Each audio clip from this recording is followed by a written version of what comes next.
Today, I'm doing something I've never done before. I'm heading over right now to interview a hypnotherapist to find out if and how he can rewire the subconscious mind. He's not just going to talk about it, he's going to do a live demo on me. Now, I've never had a hypnotherapy session before, so I'm going in with an open mind and a whole lot of curiosity. So keep watching, because we're going to find out how hypnosis can help you to overcome blocks, heal trauma, and even change lifelong patterns. This isn't some circus trick. This is about real healing and real results. So, can hypnosis actually transform your life? Well, stick around, because we're about to find out. So I've just arrived and I'm both excited and very nervous at the same time. Normally when I come to one of these, I do my due diligence, I do my homework. So if I'm seeing a therapist or an energy worker or a healer, of course I would want to research the person, whether they're credible, whether they're licensed. In this case, I know Tim, and he goes to my weekly Tai Chi classes, and I know he's a registered hypnotherapist, so that's all good. I normally also do my homework on the modality or the discipline that I'm going to be talking about. But in this case, I decided that I want this to be a clean slate. I don't want to have any preconceptions or misconceptions here. And so I haven't done any research aside from what I already think I know at the moment. So we're going to hear all of this from Tim himself. So again, very excited, and we're here. Well, welcome. Okay. Here we are. This Wonderful. is my hypnotherapy clinic. So, okay, nice. Come in. So thank you so much, Tim, for inviting me here. And talking about hypnotherapy is something that I haven't yet experienced, especially the fact that we're actually going to do, you said it was going to be a relaxation. Yeah. It's kind of like a demo session. Yes, like that, exactly. Okay, that's very exciting. Okay, but before, just like how I do all of my other podcasts, the first thing I really want to talk about is you, okay? So I don't want to dive into hypnotherapy. I don't want to dive into the benefits and what it can do for people. I want to know about you and your journey, how you became a hypnotherapist, what you did before, if I'm presuming that you did do something else before. I did, yes. I suppose my journey into hypnotherapy started about 25 years ago or something like that. I used to work in IT. It was a consultancy company, so I'd be the hired man. I'd go out. There would be a group of us, we'd be hired out to go to different organisations when they had a project on, they needed more resource. So in order to do that, you've got to go for an interview. Yeah. And it turned out I'm not good at interviews. Or I wasn't at that time. Well, this is sort of like an interview right now, so... And I really wasn't good at interviews. My boss said, you've got to get better at this because we can't keep you. My job's on the line here. Which is good feedback, because some people tend to be a little bit too polite, or they don't want to give negative feedback. But if you take it in a positive way and improve something that you're lacking in. Yes, definitely. He said, I don't know what you've got to do, but you've got to do something. Okay. And he said, basically, your problem is you go into those interviews, you just lack confidence. You don't have the confidence, and you don't come over as someone who, who's got that... And did you agree? I definitely agreed. My job's on the line here. I'm a bit nervous about this. Yeah. But I'd heard of this thing called NLP, Neuro-Linguistic Programming. Okay. You've heard of that. I'd heard that it could do wonderful things. I'd read a book, but I didn't really know much about it. I ended up going on an NLP course. Right. That NLP course taught me, over a period of about 6 days, taught me so much about how I don't have to accept who I am. Who I am now is, if I don't like it, I can change it. Yeah. And they taught me how to take on a different state. So I wanted that. And I taught myself, using the techniques that they showed me there, just to walk into those interviews being absolutely confident and just knowing I can do this job. Whatever you throw at me, I can do it. Wow. And that was just from understanding that you don't have to play the role. It wasn't just from understanding. It was part of that was the understanding. Part of that was some techniques that we used to jiggle around with the subconscious and things. After that, I never lost a job at interview stage. Wow. It just changed how I behaved in interviews, and it really, really was useful. So this is good. This is good. I would guess as well that this goes further back than just at work and interviews, because if that was something that wasn't your greatest skill of presenting or walking into a room with confidence, I'd assume that, whether that would be in social settings or when you were in university or school or whatever. Yeah, absolutely. And it would carry through. So I started just with the interviews, and then it sort of gradually became more and more part of me that gave me that confidence that I needed. So, okay, that's amazing. And it really changed me. And I went on other NLP courses as well. I sort of, this is good, let's go back and do some more. And I further extended it and got qualified. I was using it as a self-help tool. And there were a few other people that I would help as well. And some of that NLP as well helped me. We learned about hypnosis and what trance is and how to help people into trance and things like that. So that was my introduction, and now go on years later, right? Yeah. Another 20 years on, and my home circumstances changed, so I couldn't go out doing my consulting work all over the place. I had to work from home. I'm getting older, I wanted to cut down the number of days I work and so on. Well, this was good. Why don't I turn this into a career? Okay. Now, not many people have heard of NLP, so not many people go and say, I need an NLP person. But they do want hypnotherapists. True, This is people looking for hypnotherapists to help them with all sorts of problems. So, first thing I did, I went and retrained. I got formal qualifications in hypnotherapy. Went on a course. It was to study a particular type of hypnotherapy, which is called solution-focused hypnotherapy. And I set up my own hypnotherapy practice right here in this Now, room. tell me about this transition, because a lot of people, obviously, you train to work in a certain career, which you did in IT. Yeah. And to make that leap, was it a leap or was it more of a gradual transition? Well, it was a leap because I had to stop working. I had to stop travelling. So I was basically without a job. Okay, so you had already stopped. I'd already stopped for personal reasons. I had to stop. So then what do I do now? And as soon as I could, I signed up for the course. Took about nearly a year, and I was qualified, set up. And now I'm running here and see lots of lovely people every week. So. Okay. And as you said, hypnotherapy is something that people are more familiar with. Yeah. It's something that they've heard of before. Now, I purposely didn't do any research. Yeah. So my knowledge is very limited. Yeah. And I'll have to say, do you get a lot of people that stereotype what a hypnotherapist is? Oh, yeah. And preconceptions, misconceptions, that whole lot. Yes, yeah. So how do you deal with that? It depends. I mean, I get people come to see me who, for whatever reason, they're desperate. They've tried everything. Might as well try this. Try this. Yep. I get people who are really very sceptical. I don't know what's going to happen here, but let's try it because I've run out of options. And that's the same for what I do as well with healing. People, sometimes they try all the conventional routes, and with no luck, I'm willing to try anything. Yeah. Now, do you find that because they're more receptive, it helps you? Or do you find that because of their skepticism, that creates some kind of a block? I don't think it creates a block. I suppose it might do, but I've not noticed it particularly. Not noticed it. And there's some people come here that, very willing, very eager, and especially when I get referral from one person to another, they say, well, this massive change I saw with this person, so I'm coming here too.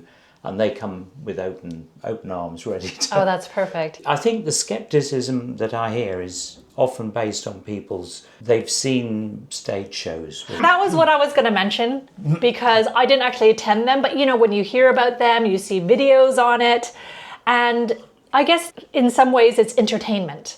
It's ways of getting people to find something to laugh at even. Absolutely. And then you get the stereotypes of what it is. The stage hypnotists, what they're doing is they've got ways of picking out people from the audience Right. who really just want an excuse to get up and on the stage and make a fool of themselves. Okay. I've had people here who've been on a stag night to Magaluf or something and ended up on stage in their underwear and so on, because they were drunk. That's what they wanted to do anyway. They wanted an excuse to show off. And hypnotherapy does sort of reduce the inhibitions a bit. So it's all about allowing you to make a change. So you can make those changes that you need to.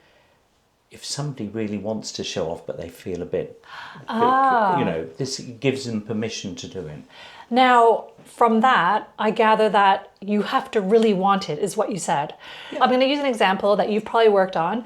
People quitting smoking. Somebody really wants to quit smoking, and that's their desire, and they really want to do it. They come for hypnotherapy sessions. Yeah. Chances are, after a few sessions or whatnot, depending on the person, depending on the therapist, for example, they will stop smoking. But what if they get sent by their partner and they don't actually want to stop smoking? Then they're not going to do it. Yeah, because deep down... I learned this quite early on. If somebody comes for quit smoking, one of the questions I always ask on the phone before they even get here, said, is it you really want to give up smoking, don't you? It's not somebody telling you to do it. Okay. Because I've had people here in my early days who, they come along because their partners told them to, you need to give up, go and see a hypnotherapist. They didn't really want to. And they gave up for a few weeks or months or whatever, but they're back on smoking again. Yeah, for them it could be social. Yeah. For them it could be the method they use to relieve stress, for example. Yeah. Now, coming to that, because I'm using a little bit of my background as well, and because we do two different things, but it's kind of all in this world of energy, okay? And when I say energy, part of energy is your thoughts and emotions. Yeah. And you work with a lot of that, including the subconscious, right? Yeah. Now, if somebody says, I want to quit smoking, and they use it as a means of stress relief. Mm-hmm. Now, if that's taken away from them, does that create a problem? Do they need to find another way to relieve their stress? Well, let's start with smoking. Just with smoking. Yeah. So in a cigarette, there are no chemicals whatsoever that relieve stress. Okay. In fact, it increases stress. It is a stimulant. Nicotine is a stimulant. It's not a depressant, so it will raise your heart rate, increase your blood pressure, and so on. And people who are smokers will generally be running at a high level of stress, and they've got used to that. Yeah. Now, the cigarette may give them a temporary drop, but it's not going to come down to the level that they would be if they weren't smoking at all. And it's just why they're addicted is because the brain gets used to that little dip in stress, and that there's a primitive part of our brain, the limbic system, which is there. It notices that things must be getting better, and it just associates the two. It's a very, very simple part of the brain. It's not clever or intelligent, and it associates having a cigarette with relaxation, and relaxation means that you're safe. You're back in your cave. This is back from when our ancestors lived in a dangerous world. Yeah. And it's very easy to give up smoking. You talked about 2-3 sessions. I do this in one session. Come in, you'll walk out here without smoking. That's one of the easiest things. Now, I can speak from experience. I'm an ex-smoker. I used to smoke a long, long time ago. And if I had a hypnotherapy session and they said, okay, it's done, right? So I didn't crave the nicotine anymore. I didn't crave having the cigarette. Now, walking away, I go back to my work. Oh no, this is happening. And I have all these disasters happening. Yeah. And normally I would reach for a cigarette to give me that temporary, right? Which doesn't serve as a long-term solution. No, but when this happens and I'm being frantic over my work, you've disassociated this person with having the cigarette to calm their nerves for any kind of benefit to them to, you don't need it, right? So first correction, I haven't done it. Okay. You've done it or they've done it, right? So I cannot make somebody change. All I can do is it can make it easier for them to accept a different reality. Okay. And that different reality in case of cigarettes is, yes, I understand. Not only do I understand that this is not helping me, but emotionally I don't get that urge to, I don't get that urge to have a cigarette.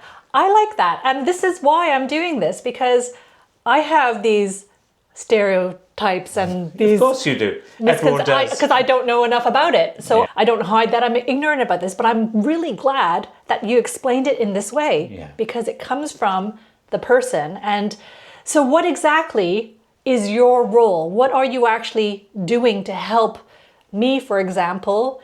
Is it the willpower? Well, I tend to specialise in people with anxiety issues who've got a lot of stress or anxiety, just about coping with life. Okay. And there's an awful lot of people out there who just have this mask on. If you go meet them, they're smiling and happy and everything else. But underneath, so people can wake up in the morning anxious on a perfectly normal day. There's nothing to be anxious about. What's happening is, again, it's this limbic system, the very simple natured system that has built up this idea that there's might be danger around, there might be a problem. So if you walked out of here and there was a tiger outside, immediately your thinking part of the brain would just go, and the survival mechanism just jumps in.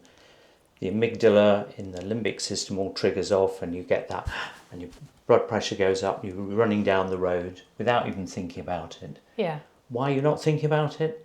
It's because the thinking part of your brain is not working then. It's just been taken over by survival. So that's fear. Now, if you go out of this room and you think there might be a tiger, that's anxiety. You think there might be a tiger, you're looking for it. Where's the tiger? And it draws your attention completely to everything that might go wrong. And so you get anxious. Yeah. So this is what anxiety does for you. You're overstressed. It helps create that anxiety, and you start seeing the world in terms of things that can go wrong. Negative. And there are a lot of people like that. Huge amount. Yeah. And it's not obviously about a tiger necessarily. It's about paying your bills. It's about your job. It's about your relationship. It's about your children's safety. There's so many different things. So much, There's so much in life that might go wrong. And that primitive part of our brain, it can get things wrong. So now there's two things it can get wrong. One is that it can imagine a tiger's there when it isn't. Yeah. Or it can imagine there's not a tiger there when there is. Right. Now, one of those is quite serious. Yeah. And the other one isn't. So we've evolved to focus more on the more serious problem. So we tend to overassume that things are going to go wrong. We worry. Okay. A lot of worry about what might go wrong or what, and it becomes a vicious circle because we are, we all carry stress. You might have heard of the idea of a stress bucket. If you imagine a bucket, every time you get stressed by anything, maybe you've got too much work to do, maybe you're just worried about something that's coming up, embarrassed by something that happened years ago and you keep thinking about it. It just fills this stress bucket up. Okay. Now that limbic system in your brain, it recognises you're very stressed. Its assumption is there's a tiger out there somewhere. So it gets you to be anxious, and the anxiety makes you then start looking around for where the tiger is or anything that can go wrong, which creates more stress in the stress bucket, and it's like a vicious circle. So you can work on anxiety as a whole. It doesn't need to be specific. Like, for example, again, this might be a myth-busting moment, right? But people who have fear of heights, fear of flying, fear of spiders, and Yes. And hypnotherapy can help with all those different things, those very specific fears, or some of those phobias can be quite complex. Yeah. And it can help with those. And a lot of people will find that anxiety manifests itself in a particular form like that. Or, some people find they can't drive on motorways, for example. I've seen a few people like that. But it can be just in the medical books, it's called generalized anxiety disorder, GAD. Yeah. And this is people who just feel anxious almost for no reason at all. They don't... Are there any cases, because you probably see a lot of people, where you can say, this is easier or this is more difficult? Like, for example, just an example, if it's pinpointed to a specific fear or a phobia, is that easier to tackle, or does it not work that way? It's very rare that people come in with something so specific that it's just that and nothing else. Okay. So I will often see people who come to me, they say, I've got a problem, I've got to give a speech at work and I'm really scared about it. And then gradually over a couple of sessions, sort of other things pop up. You know, I've got this, my problem, my mother died and I'm really upset about that and it's still upsetting me and it keeps coming back to my mind, or something else. There's very often other things that are related, that are generally filled this stress bucket up, it's not been emptied properly. Okay. And then that anxiety manifests itself as a worry about public speaking or whatever. Having said all that, there are one or two very specific phobias, like a fear of spiders. I know about spiders. I used to be really terrified of spiders until I discovered all this. I know where I got it from. It's because people in my family, when I was a child, used to be scared of spiders. So their reactions cause you to... caused me to learn that when I was a little child. That I learnt those fears when I was a child. So those things are very specific and we can deal with those specifically in 2 or 3 sessions. So going on with that, okay, you mentioned you know that you got it from your childhood. Yes. Now with hypnotherapy, do you need to dig into the past to understand why something's happened? For example, what if you didn't know that's how you got your fear? Is it still the same process? It's still the same process, yeah. So Sigmund Freud, when he started mental therapy, psychotherapy, he had this theory that a lot of the problems, psychological problems people had, came from their past. Yeah. And he decided that you had to dig into the past and find what was happening and reveal it and expose it and everything else. And that idea has been around for a long time. And then gradually people have started to realise now that actually you don't have to do that. You don't have to dig that up. You will still find therapists, hypnotherapists and psychotherapists doing that, going back to explore the past. I don't do that at all because I think my personal opinion is that just, if it's a traumatic event, it just re-triggers the trauma again. It creates more stress. So what I do is I want to talk to people about, so where are you going to? What's the future? I said earlier on, I trained in solution-focused hypnotherapy. Yeah. So solution-focused means I want to know how this person wants to be. How do you want to be when you go up on stage and give that talk to people? How do you want to feel? I just don't want to have, I don't want the fear. No, that's what you don't want. What do you want to feel like? Because that's a lot easier to help people when they understand where they want to be, rather than trying to take something away. The brain doesn't like us taking things away, but you give that person something strong to hold on to. Yeah, that's how I want to be. Then that primitive part of the brain can change a lot easier and make it. So does all of your work take place at the subconscious level? No. Okay. So in a session, if you were to come to me in a session, we'd be here for about an hour. Yeah. And we'd spend about half that time just talking.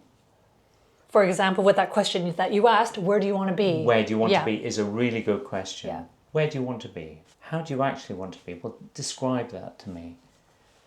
If they say, I'm anxious when I get up in the morning, I start worrying about the day. Well, what do you want to think about when you get up in the morning? How would it be? What would the day look like if you were really getting up and it was a really good day, the best version of you that you can imagine, how would that be? And I'd imagine some people who have a chronic case of anxiety, who have had this for many years, even decades, Yes. sometimes that would probably be a very difficult question to answer. It is a hugely because they difficult haven't question. thought about what they actually want without the anxiety. Yes. Right? Yeah. What do they want to replace that? Yeah. Exactly. I had a client recently who just wrote me this lovely review, and she just said, I didn't realise that you could be different. And she's just explored, I've got to find my way now and explore what life is like, because I don't know this life. This is a completely different life. So, and that was anxiety as long as she could remember. Right. So getting them to change their thinking, I like that. Okay, again, it's busting a lot of myths about what people might be thinking about hypnotherapy. Yeah. So it's a lot of reshaping how someone thinks. And then I guess after that part of the session where they're starting to actually think about things that they might not have thought about for a very, very long time, then you get them relaxed. We get them nice and relaxed. We use this chair that you're sitting on, and it goes back, tips back, and we get you to put your feet up on a stool soon, which you'll see in a few minutes. And all I do is talk, and I just talk, get them very relaxed, talk about all sorts of things, some of which are metaphorical. I'm not telling them what to do. I'm just opening up the pathways so that it's easier for them to make changes to how they want to be. But it's that discussion beforehand that says, let's get you think about where you want to be, is very important, because then when that second part of the session happens, when we're now getting nice and relaxed in that trancey-like state. Right. And some of them, when they're in that trance state, some will listen to everything I say. Some will start drifting out. Some people are not aware of what I say at all. Okay. So it's mainly you speaking to them. They don't need to answer back? They don't need to answer back now. Okay. That's for most cases. There are one or two that that they will. Yes. Yeah. Okay. So I guess if I could use an analogy, talking at the conscious level, having a conversation before the lie down session. Yeah. You're like giving them a seed. Hey, this is something new, something for you to think about. Yeah. And when they get to those more relaxed states, then you're planting that seed. Exactly. Right? That's a really good analogy. Okay. Yes, that's being planted. Okay. And it's being planted or watered or however you want to put it. But it allows particularly the subconscious, the bit that you're not really aware of, just to grow and develop and think. Okay. And the idea of the subconscious is really interesting, because there's an awareness you have, aren't we? We're aware of what we're doing. But there are things that you're not aware of that your brain is doing. Yeah. So you're probably not aware, for example, of the pressure of your back on that chair until we start talking about it. And then you think, oh, yeah. But your brain, you've been sitting here for some time now with that pressure of the back on your chair, but there's nothing, your brain is monitoring that. And because there's nothing to report. It's like a computer. You've got the back programs running. It's just running there, tick, tick, tick, nothing to report. And then you think, oh, yeah, what is happening back there? Or when you drive a car. Yeah. When you drive the car, you go on a very familiar route, the one that you've been on every day, and one day you turn up and you can't remember the drive. Yeah, exactly, yeah. It's because you've learned that, you've taught it to your brain, and your brain's perfectly capable of driving without you being consciously aware of what's going on, so long as you've taught it properly. I think at the moment, the most interesting thing for me is the fact, so my preconception about all of this was that you would go into the subconscious, almost take something out or to find that thing, and switch it around, and then come back out. Yeah. But I love it that what you said about not having to go to the past. Why bring up trauma? Why don't you just look forward into the future? Because that's what your goal is. That's what the picture of me, my future self, that I want to be more like. Yes. So that's what you should be putting your energy onto. Yeah, exactly. Right? Yeah. Okay. There's a story told by the Buddha about a soldier who was on the battlefield, and he was hit by an arrow and taken back to the doctors. And the doctor was just about to take the arrow out when the soldier said, no, wait. I want to know who fired the arrow, why they chose me to fire it at, what their job is when they not firing. And of course, he just told this story to show the ridiculousness of needing to work out where your pain has come from. This is, this pain is there. It's where it goes, what we're going to do about it. Yeah. Okay, that's wonderful. Now, I also wanted to ask you a question. Because you mentioned you trained in the solutions focused. So I'm gathering there are quite a few types of hypnotherapy that you can practice. Yes, I think solution focus is very widely used now. If I were looking up hypnotherapy as something because nothing worked for me, whatever, I wouldn't even know I want this type of hypnotherapist versus another type. No. So that's why I say I'm Tim Maude, solution-focused hypnotherapy. No, I just say Tim Maude hypnotherapy because most people don't know what and that I is, guess and it's not I guess they just want the result. They're not. exactly, I'm not necessarily going to research every type and say that one's for me. That will work better for me because exactly. Okay. Yeah. And there are people who have been trained as hypnotherapists in the more traditional way that did more digging back in the past, who will retrain in and do courses on solution-focused work. So what's your advice to someone who knows very little, and if they were searching for a hypnotherapist, and let's just say they're not in this area or for whatever reason, another language or something that they needed to look for someone, is there a good rule of thumb of how to find a good, reputable and credible therapist? So first thing is, certainly in UK, hypnotherapy is called voluntary regulation. Right. So that means, if you were a doctor or a nurse, it's compulsory regulation. You have to be registered, you have to be trained properly and registered. And if you're not registered, you can't call yourself a doctor or a nurse. For hypnotherapists, there's a voluntary regulation. So anyone can actually set themselves up.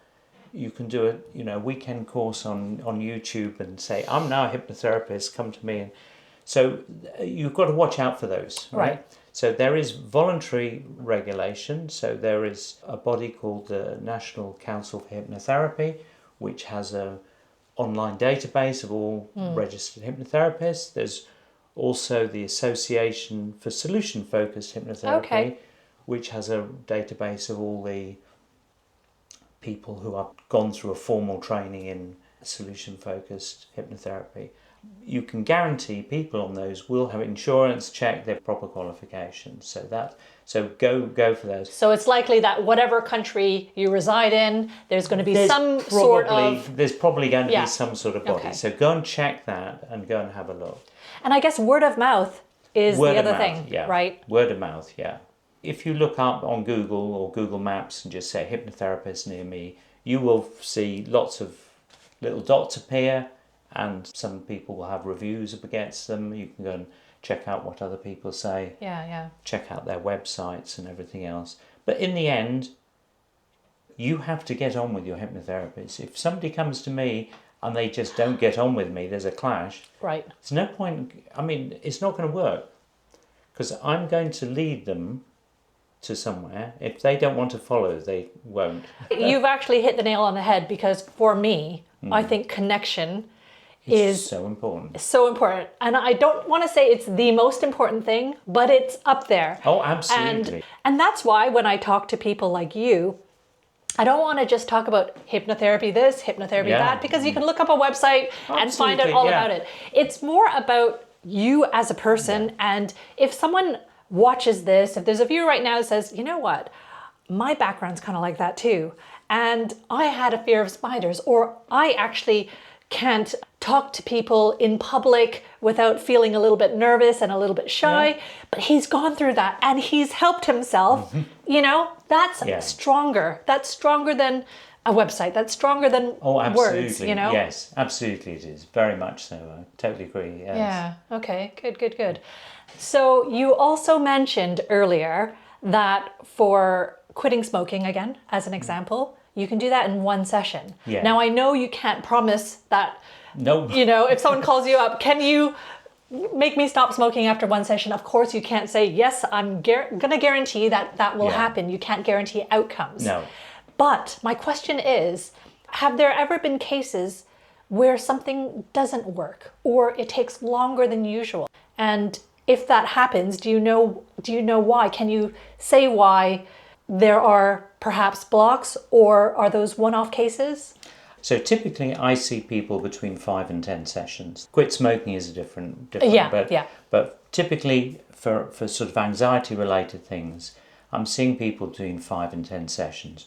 Some people, they just keep coming. It takes a lot longer. They're obviously getting benefit from it because they're coming here. Otherwise they wouldn't come back, wouldn't right? come. No, they have to pay when they come. Why they're paying, they're obviously getting benefit from it.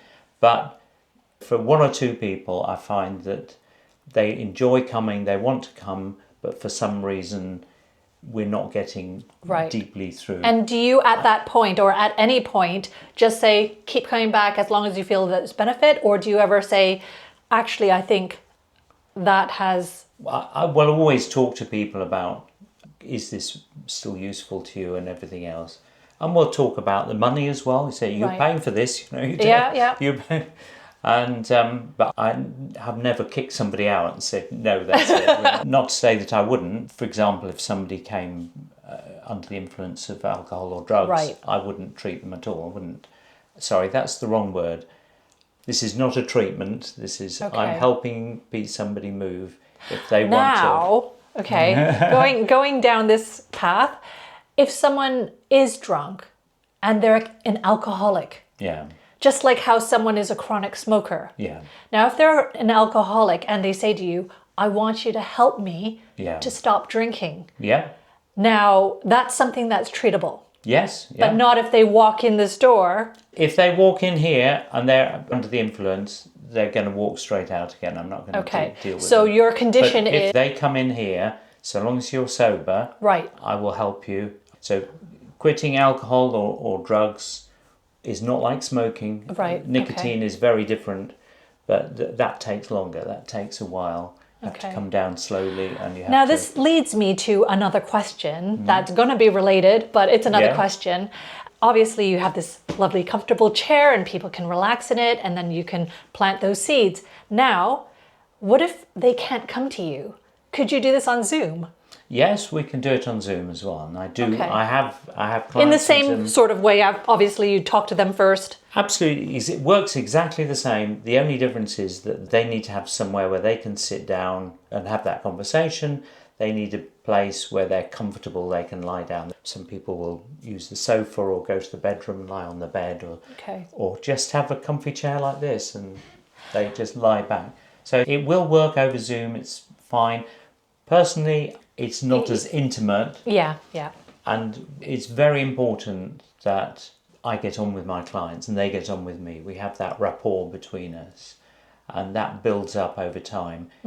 That happens a lot quicker when you're actually present. Agree. And so it's always better, in my opinion. I think it works quicker. But nevertheless, there are some hypnotherapists who work entirely on Zoom. They won't do anything else but... Do you or also whatever. do recordings? For example, that's one step away from doing Zooms where you're live. But can you record something for someone if they give you a problem that they have, quitting smoking, and they say, oh, is there something that you can get me to listen to? Is that something... I would normally give people a fairly generic recording. So personally, I don't do specific recordings for people. I know some hypnotherapists who do, but that's not something that I but it would work along the same principle.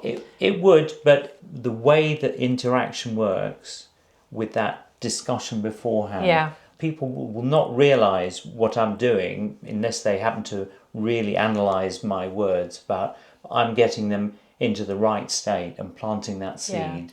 I actually so that they can really like that, and I actually prefer that, because you are therefore sharing that ownership. Not sharing because it's not yours to own, No. but you're making them own what they're trying to do. Yes, instead of just saying, oh, you just lie down, don't worry about a thing, just listen to this. You know, and I really like the fact that they're taking that ownership to change something in their lives. So, and I don't think it'll work if they don't take that ownership. Yeah, and even if it does, let's say temporarily, or let's say even for the medium or long term, I think there's still something missing that they're not learning. Like, for example, if they have a learned behavior and they have a fear of something and you just take it away, well, they haven't learned how to overcome that difficulty or that hardship that could therefore translate into another fear that comes up, for example, right? You're just removing that for the moment. And sometimes with people who come and present, this is my problem that they present me with, and we deal with that, we talk about that, and we talk about what they want instead and things like that, and we deal with it. And then the next week they'll come back and there's a different problem. And what's happened, it's like, you know, when you get a balloon that's sort of flat and you squeeze it and a bit bulges out. Yes, and if you squeeze that, it bulges out at this side. Remember we talked about that stress bucket and having that, while that stress bucket is full, it's very difficult to do much. I feel so strongly about this because I talk in some of my videos about, let's say, kids, right? And you have that parent who obviously wants the best for their children. And then they'll do this for them and they'll take away that pain and they'll, you know, fight their battles and they'll do everything thinking this is, I'm doing it for you.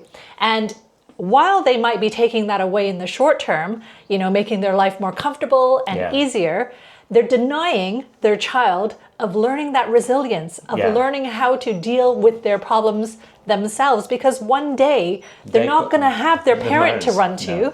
And when they're an adult, it's even harder to learn that. Exactly, right? Yes, So I would compare that in a very similar way, where you can't just, you know, get someone to listen to a recording. And that's it, all done. It's like because they haven't gone through that process themselves, which is so important. This is not like giving a pill and it all goes away. No, it is. Exactly. So most people will sort of work with the things that you do or I do, sort of normally stay around. We have a comfort zone.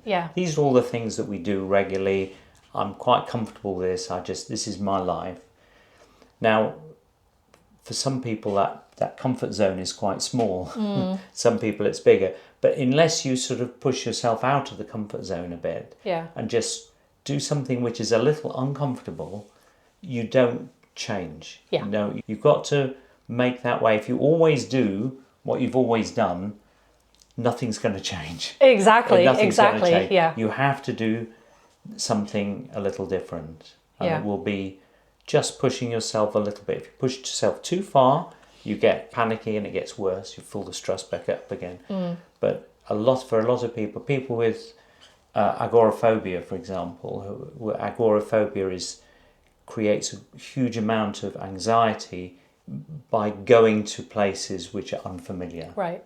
So in extreme cases, that's people will confine themselves just to their own house, or people will go just to the house and to work and to the shops or something. But even driving a different route will cause them to panic. But in order to do that, they have to reach a point where they can actually, I'm going to go down this street, even if it's just for 100 yards and then come back again.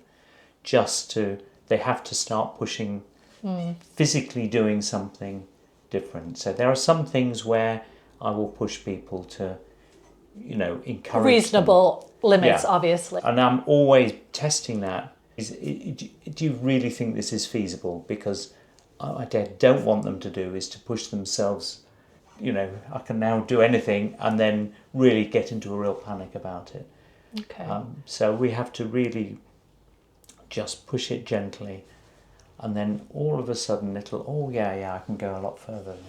I like this. You're speaking my language. I completely agree with all of this. And I'm so glad we're getting a chance to talk about it because, again, I purposely came here with a blank slate, right? Yes, yeah. And with some little bits of, what I thought it was versus what I now know or understand more of what it is. Yes, yeah. No, that's wonderful. Now, should we try a session? Should we try a session? Now, is there something that someone needs to prepare for in order to have this session? If people are watching this or listening to this, I mean, the first thing I'd say is if you're driving a car or you're doing anything that might be dangerous around, you're cooking a meal, you've got hot pans and things, please either turn this off and wait until you're available. Wait until you're available before you turn it back on again, or pull over to the side of the road safely or whatever, stop doing what you're doing.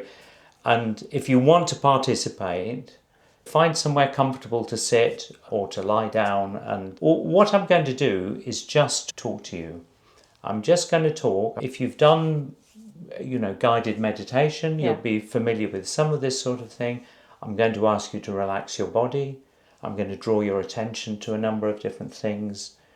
I'm going to ask you to imagine various things as well. Okay. And this is quite generic. It's just going to be about relaxation. We're not trying to remove anything. Not trying to remove anything or fix anything else. Now, some people will find that you just listen to everything I say straight through, and that's fine. That's not a problem.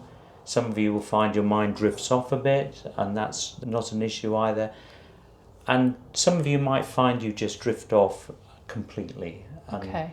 At the end, I will be telling Alison to open your eyes, and that's the signal for people at home as well. They can open their eyes.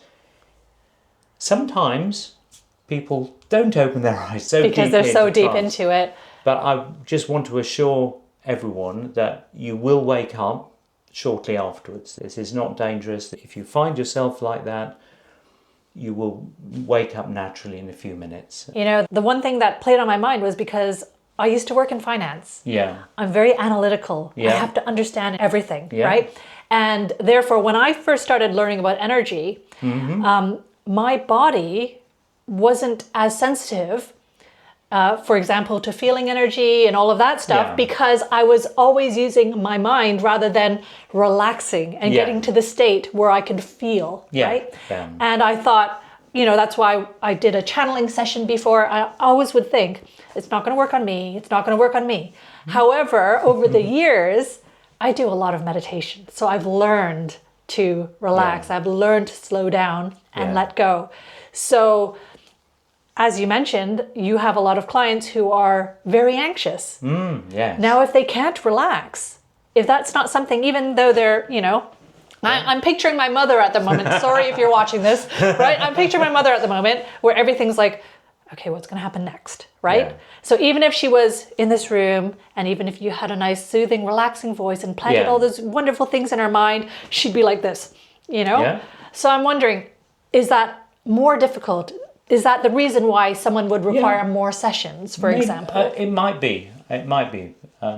It might be that they might have more sessions because they're not fully engaging with it. Right. Or it might be that they've just got to feel more comfortable with it all. Right. Yes. And to do that, you have to be honest, you've got to trust me. Yeah. Because I'm going to ask you to, do things and whatever, or think of things.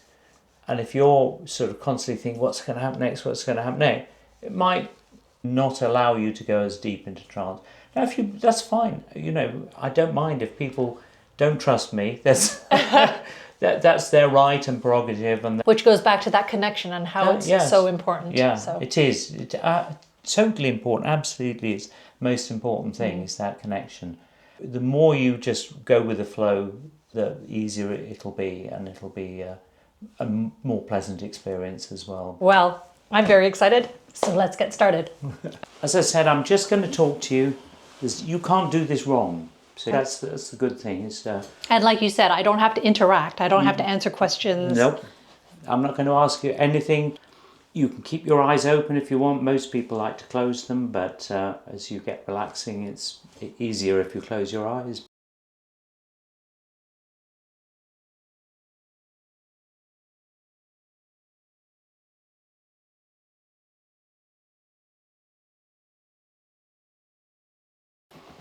But just lie back there and just feel the weight of your head resting on the back of that chair. That's it. Just get your arms nice and comfortable. They can go on the armrests or not, whichever you like. So as you feel your weight of your head there on the chair, being supported, that means you can relax your neck and your shoulders and all the muscles in your face. Your jaw can relax. Your cheeks can relax. Your tongue and eyelids. Some people can even feel the skin on their face just going a little bit softer as all the muscles relax. And as you relax your shoulders too, I just want you to feel that whole chair and the footstool underneath you supporting you. You can feel the armrest just supporting your elbows as they touch. You can feel the footrest supporting your legs. In fact, you can feel that whole chair underneath you, supporting every muscle, every fibre of your being, as you just relax back. Because now this is the time for you just to do nothing. You don't have to be anywhere. You don't have to do anything. You can just lie back, letting your mind drift and dream, listening to the sounds around you. Maybe you can hear the sound of the wind in the trees outside. And there's some traffic in the distance. And you might even hear the sound of the clock ticking very quietly behind you. All these sounds are there. There are some sounds that are so quiet they're almost there and not there at the same time. I wonder which ones of those you can hear. And all these sounds simply tell you that the world is just carrying on as usual, allowing you these few minutes to rest back and relax. Just simply let go. And you can relax the muscles in your stomach and across your shoulders. And just ease off those muscles in your back all the way down your spine. Down through the muscles in your hips.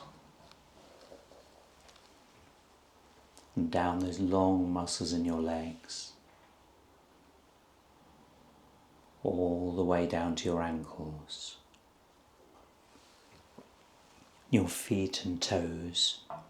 And I wonder if you've ever noticed how when you breathe in through your nose, the inside of your nostrils cool down ever so slightly as you relax your arms too. Your arms, your elbows, the wrists, all those fingers just loosening away, relaxing perfectly at ease. And you can allow your thoughts just to drift and dream as you just pay attention to your breathing. There's a very gentle rise and fall. You can feel it, the rise and the fall that your body can do all by itself. And as you take each breath, and with each word I speak, you can simply let go. And as you lie there, just listening to the sound of my voice, so that you can now become even more relaxed, even more calm. I'm going to ask you to imagine something. It doesn't really matter if you don't imagine everything I say. Even the things I don't say, as just listening to the sound of my voice can help you relax completely. And I'd like you to imagine that you're standing in the doorway of an old house, looking out over a nice, neat garden. You can see the whole of the garden from where you are, because you're standing at the top of 10 steps, stone steps that lead from the doorway of the house down to the garden below. And as you look around, you can see various shrubs and trees, flowers, pathways weaving in and out. And there, right in the middle of the garden, you can see a single deep red rose. You can almost smell its perfume from where you are. And at the far end of the garden, you can see a gate. You can just see it from where you are at the top of the steps. And you know, somehow you just know that the place through the gate will be a place where you can be just whoever you want to be. And it's all there, just beyond the gate. And now you listen. You can hear all the sounds around you.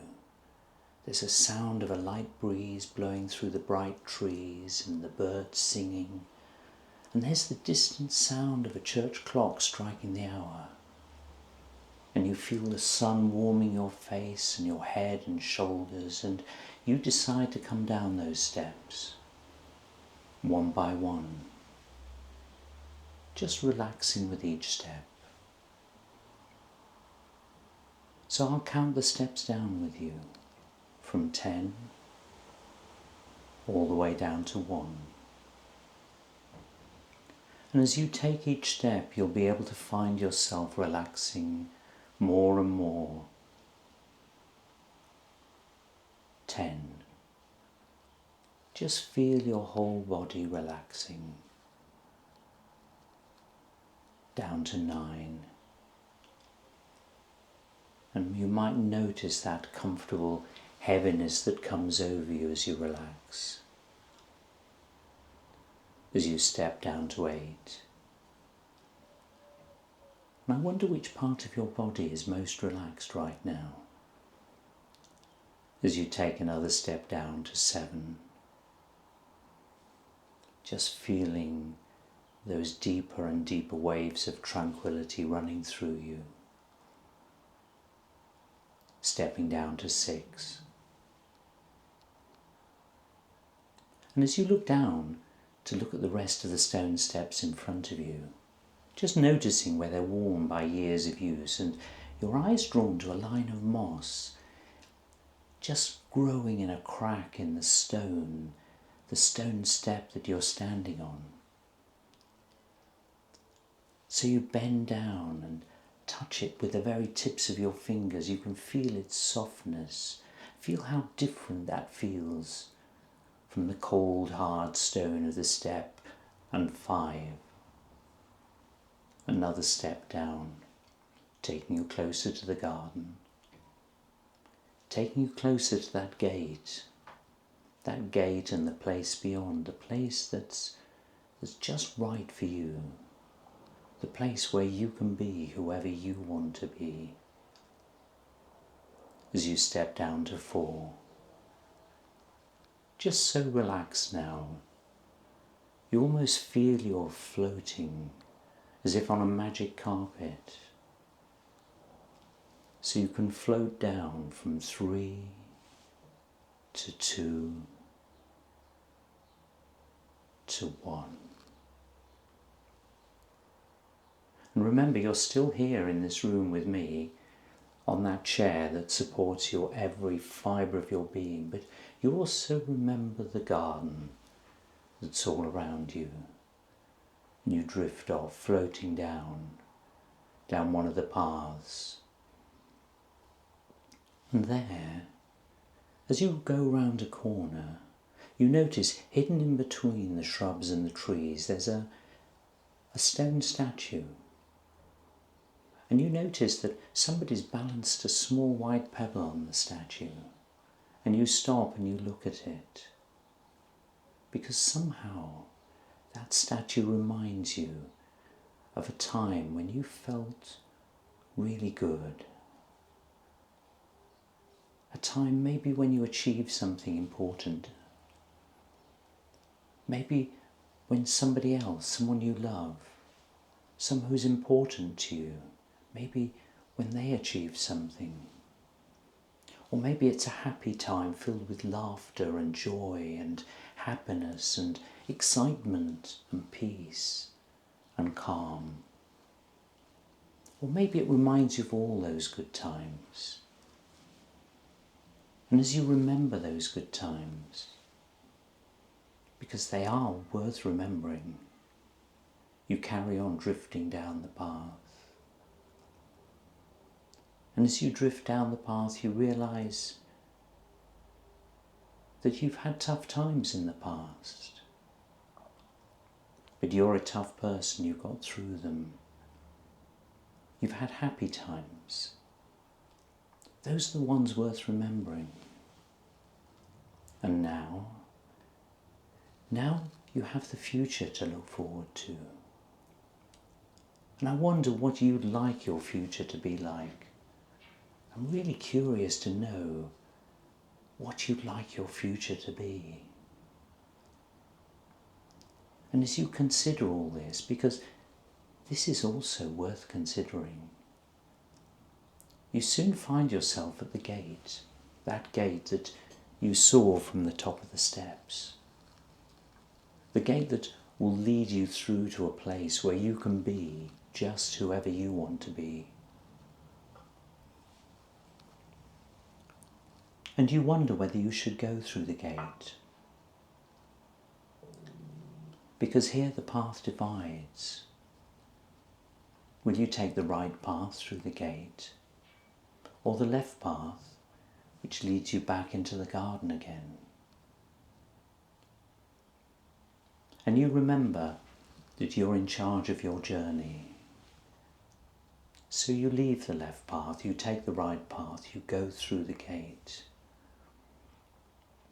to that unknown future that you can create all for yourself. You venture through the gate.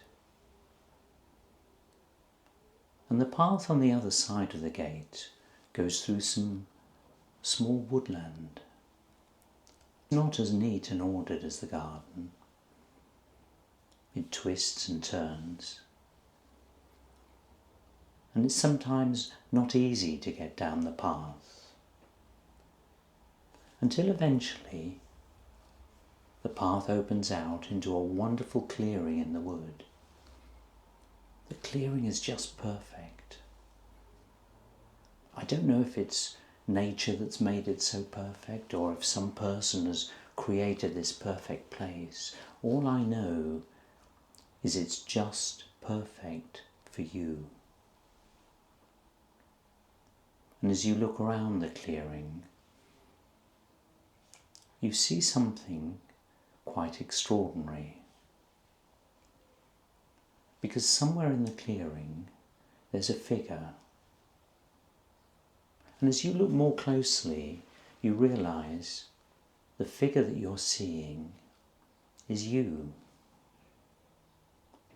Not just you. What you see is the you that you want to be, the you that you aspire to be, the you that is doing, feeling, thinking just how you want to be. And you can take your time now to study that you. Just notice how that you is moving, how perfectly they hold themselves. And then something else extraordinary happens. Because it's just like you're in a dream now. as you find yourself floating up into the air and floating across the clearing, getting closer and closer to that figure that is you, there in the clearing. The perfect you, the you that you really want to be. And as you approach that figure, you find that you start to merge with the body of that you, that perfect you, so that just for as long as you need to, you can experience what it is like to be the you that you'd like to be, the best version of yourself, calm, confident, relaxed, just doing what you want to be doing. And there, in this calm state of mind, you've time to consider your life and what you need to do to become that person that you want to be. And now, I wouldn't want you to think about everything we've talked about here today just yet. As you gradually become aware of yourself lying there, and the sounds around you, and the rise and fall of your chest as you breathe more deeply, just as you do when you wake up from a really good sleep, refreshed and alert as your eyes open just as soon as you're ready.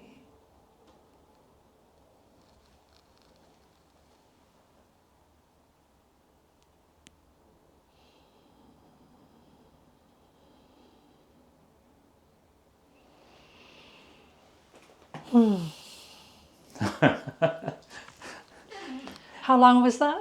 Do you want to guess? It was 15 minutes? 15 minutes, you were spot on. Yeah. So as I said, I meditate every day. Yeah. And as you started, I was like, this sounds so familiar because it's a nice relaxation. I do something similar to that. And if you listen to one of my seminars, you'd probably think, hey, she copied me. But it just shows, like there's a certain way to get people to relax. It's almost from a top to bottom kind of thing. And I relaxed quite easily. Yes. But I was conscious and aware. Yeah. But then I think maybe halfway through, I didn't drift off, but I could tell that my awareness wasn't here. Yeah. Because then I'd kind of click back in and, I wonder what he was just talking about, because I was hearing it, but I wasn't absorbing your words. Yeah. It was more of getting me sinking deeper. Yeah. And for me, when I go deep like that, for some reason, I get a pressure around here. Yeah. But at the same time, although it's a pressure, my head lifts. So it's kind of like it's hard to describe, but it's heavy but light. Yeah. So I could feel kind of a lift. Yeah. So I was getting deeper, but lighter. Yes. Yeah. Oh, which makes sense. Which makes sense for me. But it was very nice. It was very nice. Good. And if you were to ask me what all of your words were, I couldn't tell you. Yeah. But yeah. What you've described there is very common. It's this sort of thing that people have got different ways of describing it. I mean, I don't ask them to describe it. They just do it. This is really weird. It wasn't a vision, but I even had this really fine mesh of color. Mm-hmm. Like, I think it was like a kind of a vibrant pink. Yeah. Tiny bit of purple, and it was not like a geometric pattern necessarily, but it was like a mesh of lines and stuff, but didn't mean anything, but it was just it's something that that was there. And and the brain will create all these things, and that's what I want. I want that creative time for your brain because that allows your brain to create new patterns and new pathways. But yes, very nice, very relaxed, but awake. I don't feel like drifting off again. I feel, it was very, very nice. So thank you for that. That's quite all right. That's quite all right. It wasn't as scary as I thought it would be. But I can imagine now, that was, like you said, a general relaxation. Yeah. But had I come to you for something specific, you would probably start off in the same way of getting me relaxed. Very lightly, yeah. But then your speech or your words would be more geared towards what you said. Yes. Yeah, and like you said, things. Regardless of whether I remember it at a conscious level or not, it was still sinking in. So. Oh yes. Yeah. Yeah. Hey, well, I'm just going to enjoy this because I know with energy, things keep on working. It's not just for that moment in time. Oh, no. So, it just keeps going. Yeah. Thank you again. That was very, very nice. Thank you, Alison. It's very nice to have you here in my clinic. So. Wonderful. Wow, what a beautiful experience. I just came home from meeting with Tim and also had my very first hypnotherapy session. And honestly, I still feel a little bit floaty, super relaxed, yet strangely energized at the same time. What really surprised me was how different it was from what I imagined. I thought that a hypnotherapy session would be this deep, intense, interactive process, digging through the past and asking all the hard questions. But it wasn't like that at all. What I loved was how the session started with a conversation. That simple act of connecting, building trust, and creating accountability before going into hypnosis. That was powerful. It wasn't just about the technique, it was about the relationship. And then there's the concept of solutions-based hypnotherapy. I love that instead of focusing on what you're trying to fix or get rid of, it shifts you into creating the future you actually want. That's such a powerful reframe. Because at the end of the day, mindset is everything. If you don't change the way you think, how can you ever expect your life to change? This experience reminded me that healing doesn't always have to be heavy. Sometimes it can be light, spacious, and even enjoyable. And sometimes all it takes is giving yourself permission to think in a new way. A huge thank you to Tim for not only guiding me through that session, but for sharing so much wisdom about what hypnotherapy really is, what to expect, and how to find the right therapist for you. If this resonated with you and you're curious to explore more, I've included Tim's details in the description below. Thanks so much for watching. If you enjoyed learning about something new or exploring a different discipline of energy work, be sure to check out my other video on channeling, where I also dive deep into the subconscious mind and how we connect to a deeper wisdom within. Until next time, take care, keep creating the future you want, and always stay inspired.